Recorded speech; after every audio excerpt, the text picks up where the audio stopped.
Magandang araw sa inyong lahat. Alam mo, as the year 2023 ends, we've decided to organize a face-to-face session with our friends sa Cagayan de Oro and those who follow us in Facebook na entitled Business Stewardship. We decided to do this because gusto sana namin makatulong, especially today na hirap ang panahon. Alam nyo, the country is in a recession because nga galing pa tayo sa pandemic.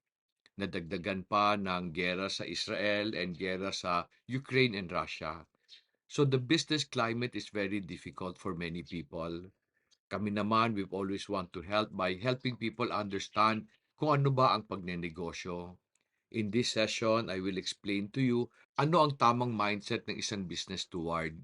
Paano mag-isip ang isang taong nagnenegosyo or nagmamanage ng negosyo para mag-survive siya despite the calamity we are in, kung pwede lumaki pa using the situation to their advantage. So para kanino itong session ito? If you are someone who plans to go into business soon, para sa iyo ito kasi I hope to prepare you for what you are going through. Siguro nagninegosyo ka and hirap ka sa sitwasyon ngayon. I hope in the session, I can answer your question and baka makatulong ako sa iyo kasi during the pandemic, we were even able to grow our business. Now, para ito sa mga taong nagmamanage ng negosyo for other people. If you are a manager of a branch, maybe manager of an insurance agency, or a manager for an existing business.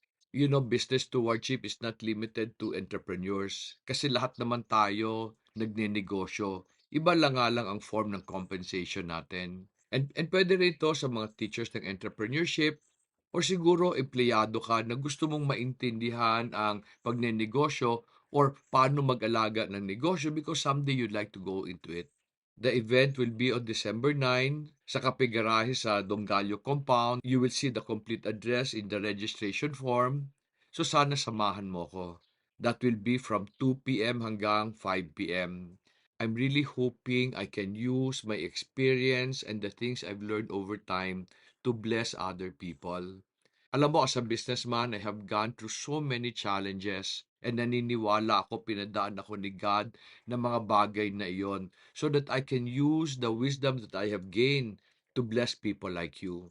Sana samahan mo ako December 9, register now. Kasi yung lugar naman hindi malaki, so baka we cannot accommodate a lot of people.